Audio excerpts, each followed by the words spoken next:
Que a graça e a paz de nosso Senhor Jesus Cristo estejam com todos os irmãos. Irmãos, terça-feira hoje, nós estamos com saudade dos irmãos. Hoje é mais um culto de oração ao Senhor. Vamos estar aí trazendo uma reflexão da palavra do Senhor e vamos louvar, vamos engrandecer o seu nome. Feche teus olhos, curva tua cabeça, vamos orar. Ó Pai bendito, Pai eterno e todo-poderoso, eu te agradeço, Senhor Deus, pela oportunidade que Tu nos dá de estarmos aqui em Tua santa presença, para ouvirmos mais, Senhor, da Tua santa palavra, Pai Santo. Ó Deus, estende as Tuas mãos poderosas, Senhor, sobre os Teus servos, aqueles que estão enfermos, Senhor, estão acometidos dessa enfermidade, desse vírus, Senhor Deus, dessa pandemia. Ó Deus, que toda enfermidade seja neutralizada, caia por terra, no poder, caia no nome do Senhor Jesus. Sabemos, Senhor, que Tu estás no controle de todas as coisas, Pai Santo.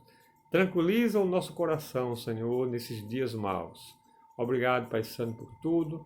Em nome de Jesus, Teu Filho amado. Amém e amém. Amém, meu irmão. Vamos louvar o nosso Deus. Eu navegarei no oceano do Espírito, ali adorarei ao Deus do meu amor. Eu navegarei no oceano do Espírito, ali adorarei ao Deus do meu amor.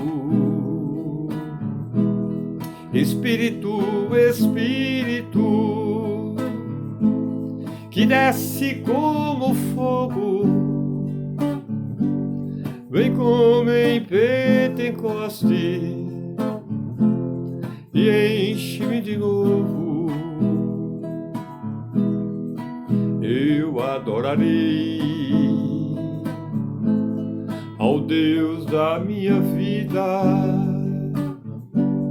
que me compreendeu sem nenhuma explicação. Espírito, Espírito, que desce como fogo, vem como em Pentecoste e enche-me de novo. Eu adorarei ao Deus da minha vida, que me compreendeu sem nenhuma explicação. Espírito, Espírito, que desce como fogo,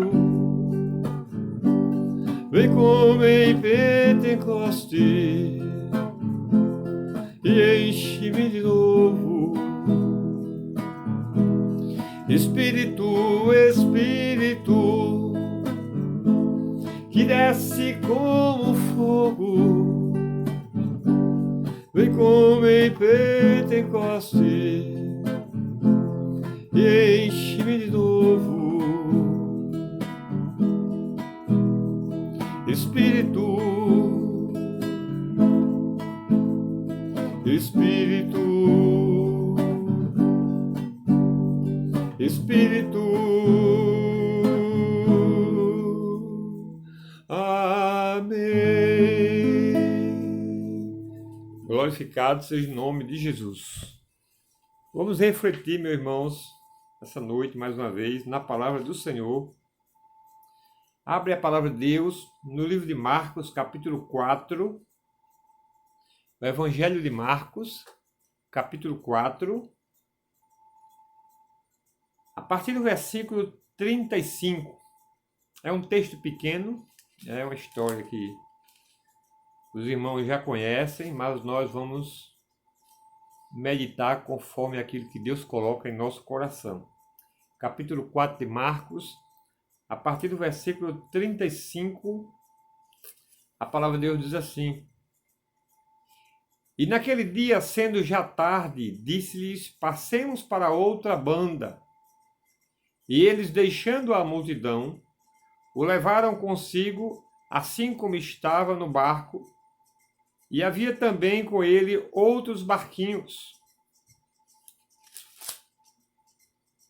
E levantou-se grande temporal de vento, e subiam as ondas por cima do barco, de maneira que já se enchia. E ele estava na polpa, dormindo sobre uma almofada, e desesperando-se, eles dizem: Mestre, não se te dê que pereçamos? E ele respondendo, despertando, repreendeu o vento e disse ao mar: Cala-te, aquieta-te. E o vento se aquietou, e houve grande bonança. E disse-lhes: Por que sois tão tímidos? Ainda não tendes fé? E sentiram um grande temor e diziam uns aos outros: Mas quem é este que até o vento e o mar lhe obedecem? Aleluia. Irmãos, eu colocaria essa nossa reflexão essa noite, o tema dessa reflexão, como o silêncio de Deus diante da tempestade. Porque nos momentos tranquilos, nos momentos bons, que você ora a Deus, que Deus te responde, tudo que você está colocando diante de Deus, de repente você tem resposta. Isso é bem confortável. Nosso coração fica muito descansado. Agora, você pensar no momento de tempestade na tua vida, diante de luta que você começa a passar, a enfrentar, dificuldades, e você ora a Deus, você busca a Deus, e Deus silencia. A gente sabe que não é fácil. Com certeza, muitos entram em desespero, porque você vai dizer, no momento que eu mais preciso de Deus, é o tempo que Ele menos me responde. No momento que eu necessito mais de ouvir a sua voz, de Ele responder para mim, é o momento que eu estou tendo mais silêncio, mais dificuldade. É como se Deus se afastasse, se Deus esquecesse de mim, Deus não tivesse se importando com o que eu estou passando nesse instante. E muita gente começa até a pensar que Deus se afastou deles. Diante das lutas, dificuldades, Deus não está mais comigo. Eu já ouvi pessoas dizendo isso. Mas o fato é aqui, irmãos, no texto, que os discípulos estavam com Jesus. Jesus estava com os discípulos ali no barco. Então, aqueles homens não podiam dizer jamais, como alguém pode dizer hoje: Deus não está comigo, parece que Ele me abandonou. Os discípulos estavam no barco e Jesus estava dormindo na polpa do barco. Jesus estava ali, mas mesmo Jesus estando ali, eles juntos de Jesus, não houve essa oportunidade naquele momento não ter a tempestade. Mas Jesus está aqui, não tem tempestade. Jesus estava lá sim. Jesus estava com eles. Jesus estava no barco, mas mesmo assim houve uma grande tempestade que aqueles homens como pescadores estavam desesperados. Desesperados. Jesus estava lá. Quantas vezes você entrou em conflito diante de situações que você passou e até pensou que Deus não estava contigo, que Deus havia te abandonado?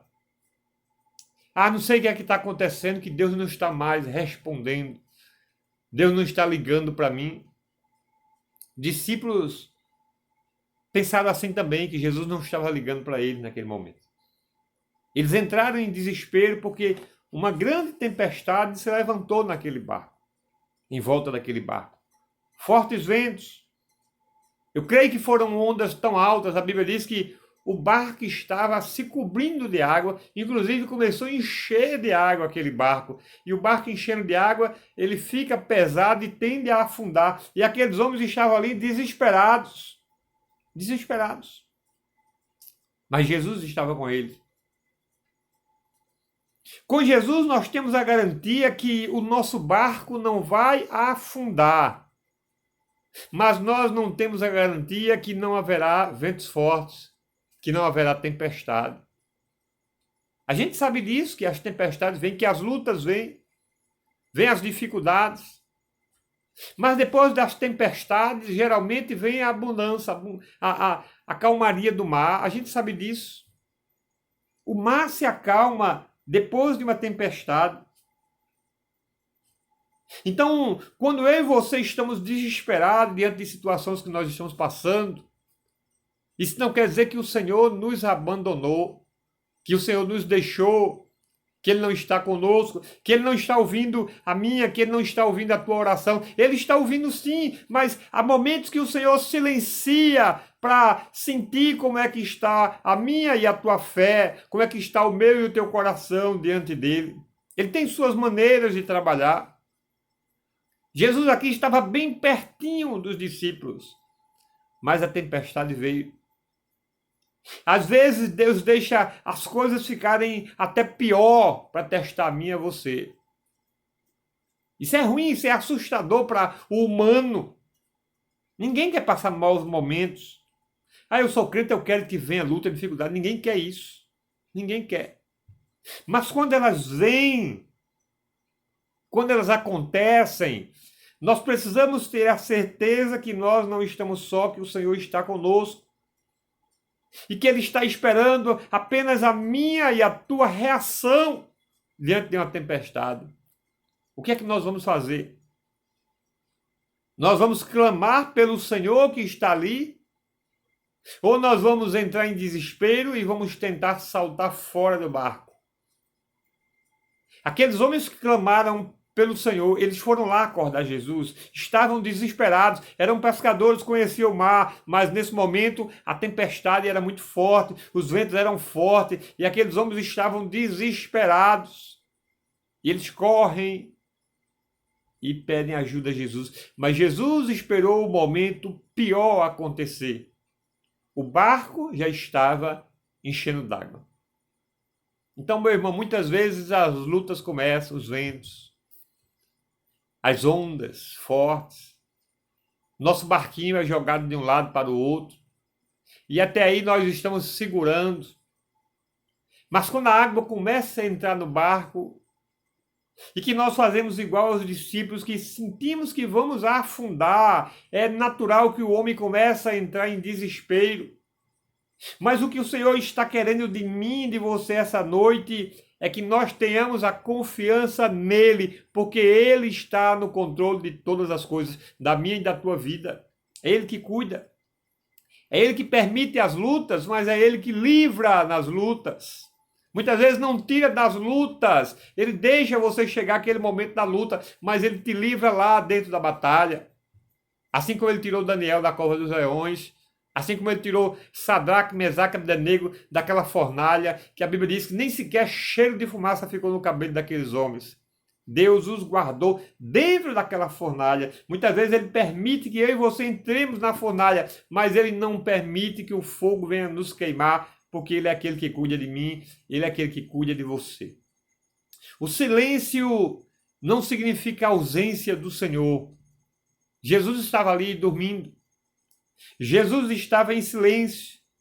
Muitas vezes, quando o crente está orando, quando o crente está pedindo diante de situações adversas, ele diz: parece que Deus não está me ouvindo.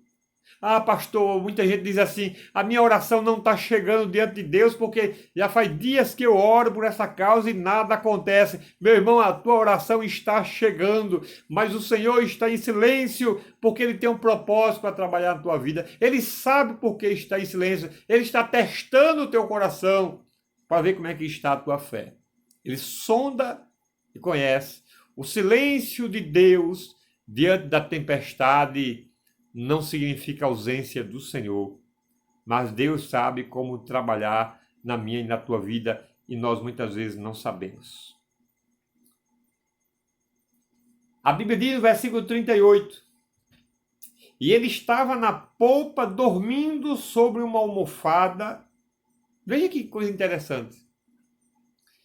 Uma tempestade, o barco a ponto de afundar, a água já estava enchendo o barco, Jesus estava na polpa, na parte mais alta do barco, a água não tinha chegado lá ainda, estava com a almofada, dormindo. Então, se aqueles homens veem aquela tempestade, a água entrando no mar, e vê o mestre dormindo, qual a certeza que aqueles homens tiveram naquele momento, poderiam ter, a não ser por fé realmente, que Jesus ia acordar a tempo?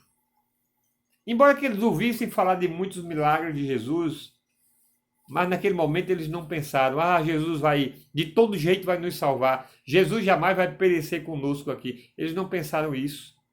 Eles ficaram desesperados. A Bíblia diz aqui no versículo 38 que eles despertaram de Jesus. E eles dizem, mestre, não se te dá que pereçamos, ou seja, tu não estás preocupado que nós vamos perecer? Eu já vi muita gente dizer, Jesus não está preocupado comigo, Jesus não liga para mim, a minha situação tem piorado, as coisas têm piorado e o Senhor não dá resposta, Ele não me ama. Isso é engano, meu irmão. Jesus continua te amando, Jesus continua se preocupando contigo, Jesus continua seguindo os teus passos, no teu acordar, no teu levantar. Ele está sempre no controle de todas as coisas da tua vida. Embora que você não perceba, mas o Senhor em momento nenhum te deixa só. O Senhor não é aquele que abandona os seus servos, é aquele que está ali cuidando. Ele estava dormindo, estava ali testando a fé daqueles homens. O barco não iria afundar, Jesus não ia permitir, com certeza. Mas eles estavam desesperados porque eles eram humanos. Isso era bem natural para o homem ter medo. Quantos nos dizem hoje que Deus os abandonou e depois que Deus resolve os problemas, aí diz, Deus, eu estava achando que tu tinhas esquecido de mim e agora o Senhor estende as mãos porque Deus é um socorro bem presente na hora da angústia. Aleluia. Deus é o socorro presente na hora da angústia. Ele estava ali bem pertinho. Jesus estava bem pertinho dos discípulos. No momento que o barco estava para afundar, ele estava ali na polpa. Ele não estava distante. No momento que as tuas lutas se levantam, o Senhor não está distante de você, Ele está aí bem pertinho de você, contemplando cada lágrima, cada dor, cada choro, cada tristeza do teu coração.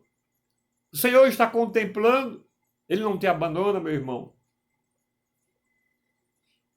Versículo 39 diz assim, e ele despertando, repreendeu o vento e disse ao mar, cala-te, aquieta. E o vento se aquietou, e houve grande bonança. Irmãos, depois da tempestade que você passa, vem bonança com certeza. Depois das lutas que se levantam contra você, vem bonança. O Senhor cuida. Depois que você tem problemas, dificuldades, prejuízos, Deus te abençoa, Deus cuida, Deus te recompensa quando você permanece firme com Ele, porque Ele é o Senhor de todas as coisas. Ele é o socorro presente na hora da angústia. Jesus atribuiu o desespero daqueles homens, irmãos, à falta de fé. Quando nós estamos desesperados, Jesus está atribuindo isso à falta de fé. Porque quem crê realmente, quem confia, descansa. Eu sei que não é fácil. Eu sei que às vezes é difícil. Principalmente quando é questão de saúde, quando as portas estão fechadas, que está faltando as coisas dentro de casa. Eu sei que não é fácil. Não é fácil para ninguém. Quando as tempestades da vida se levantam contra nós, não é fácil. Mas através da sua palavra, o Senhor está ensinando para mim e para você que nós devemos confiar mais. Devemos acreditar que Ele está no controle da minha e da tua vida. Que Ele está cuidando. Que Ele não nos abandonou. Ele está em silêncio, sim, está diante da tempestade. Mas Ele está bem pertinho de você. Ele não te deixa só. Cada lágrima que você derrama, Ele está vendo. Ele é aquele que enxuga as nossas lágrimas. Ele é aquele que cuida de mim, é aquele que cuida de você. E aí Jesus atribui o desespero daqueles homens à falta de fé. Lá em Mateus, aqui a gente está lendo em Marcos, o livro de Marcos. O livro de Marcos, a versão diz assim, e disse-lhes, no versículo 40, e disse-lhes, por que sois tão tímidos, ainda não tendes fé? Já lá em Mateus, Jesus diz, não temais, homem de pouca fé. Dá o mesmo sentido, mas são versões um pouco diferentes, mas dá o mesmo sentido. O autor disse a mesma coisa, os autores, que Jesus estava atribuindo àqueles homens a falta de fé diante do seu desespero. Eles sentiram medo, e isso é natural do humano, mas o medo também é falta de confiar. Quando eu confio mais, eu tenho menos medo. Muita gente tem medo de andar de avião. Mas aquele que não tem medo, ele que acredita que o avião não cai de forma alguma, ele vai tranquilo. E ele não tem medo, ele vai com a maior tranquilidade, porque ele tem certeza que o avião é um transporte seguro, mais seguro do que os automóveis. Mas tem gente que não pensa assim. Tem gente que entra no avião tremendo de medo e acha que o avião vai cair. E aqui no caso, os discípulos que estavam aqui com Jesus eram pescadores, homens que conheciam o mar, mas ali era uma situação adversa, uma situação diferente. Ali o barco estava enchendo de água. Eles não tinham controle daquela situação. Os ventos eram muito fortes. Mas ao mandar de Jesus, a Bíblia diz que o mar se acalma. Jesus diz, cala-te, aquieta-te. O barulho dos ventos, como uma voz, Jesus diz, cala-te. A agitação do vento, Jesus diz, aquieta-te. Ou seja, eu que ordeno, eu que posso, eu sou o Senhor. Todas as coisas têm que me obedecer. O que é que pode acontecer na minha e na tua vida que o Senhor não pode nos socorrer? O que é que pode acontecer na minha e na tua vida que o Senhor não possa cuidar de nós?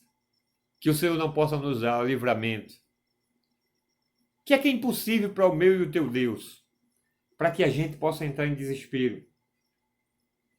Aqueles homens ainda não sabiam exatamente quem era Jesus.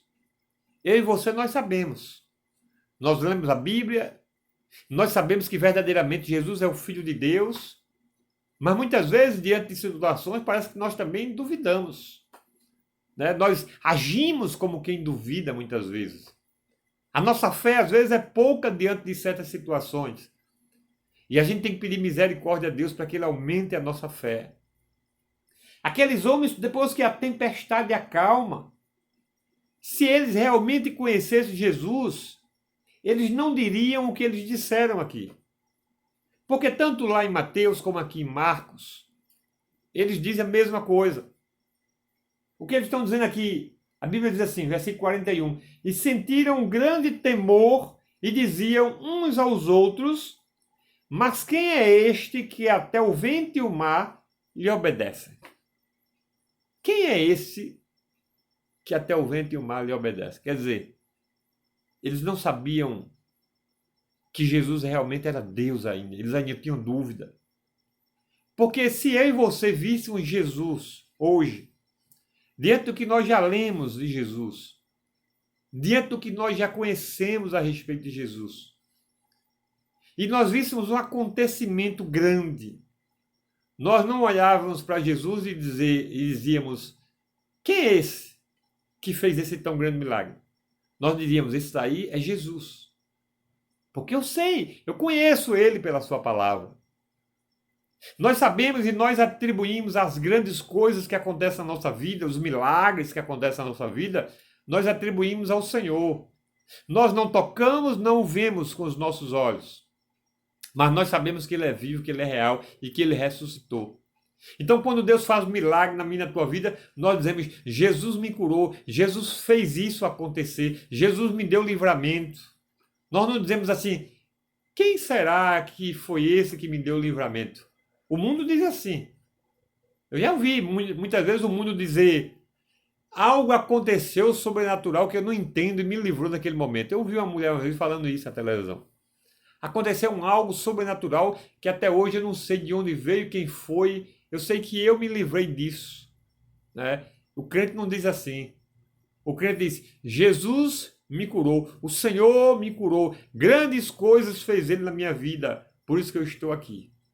Então, meu irmão, eu não sei o que é que você possa estar enfrentando hoje, as lutas que você possa estar passando, dificuldades, enfermidades, dificuldade financeira, que hoje, diante dessa pandemia, muita gente está passando dificuldade financeira, nós sabemos disso, né? As portas estão fechadas aí do comércio e muita gente está tendo prejuízo. Mas eu creio que tudo isso vai passar no tempo certo. Porque diante de toda essa tribulação que nós, Igreja de Cristo, eu não digo nem o mundo, eu digo a Igreja de Cristo, está passando com essa pandemia. Nós sabemos que depois que essa tempestade passar, vem a bonança para a Igreja de Cristo. Porque hoje o Senhor está permitindo que o Evangelho saia das paredes da igreja como nunca houve. Ninguém nunca viu na história, né? Depois da Igreja de Cristo, que foi, depois dos discípulos que passaram, depois da nossa época, dessa geração nossa, nós nunca ouvimos falar em momento nenhum quando foi que todas as igrejas do mundo todo começou a tirar o evangelho de dentro das suas paredes e colocar totalmente para fora. Nós fazemos evangelismo, sim, a igreja faz evangelismo, uma vez na semana faz, mas não é igual ao que está se fazendo hoje. Todas as igrejas, todos os pastores, colocando a mensagem no ar para qualquer pessoa que queira ouvir lá fora, mesmo que não seja evangélica, colocando aí nas redes sociais, né? Isso é um acontecimento que o Senhor está permitindo. E eu creio que Deus está permitindo isso porque a sua vinda está próxima. A vinda do Senhor está próxima. E Ele quer que o Evangelho seja pregado no mundo todo. E com isso o Evangelho está sendo acelerado. Porque nós temos a liberdade de pregar nas redes sociais. Muitos países têm a liberdade de pregar nas redes sociais. E muitos países hoje, através da internet, estão ouvindo essas mensagens que estão também circulando nas redes sociais. Então, Deus está fazendo o seu trabalhar e muitos não estão entendendo. Porque Ele está acelerando a pregação do Evangelho para o mundo todo. Porque a volta de Jesus está também atrelada a isso. Quando este Evangelho for pregado no mundo inteiro, aí virá o fim. Então Jesus quer voltar para buscar a sua igreja.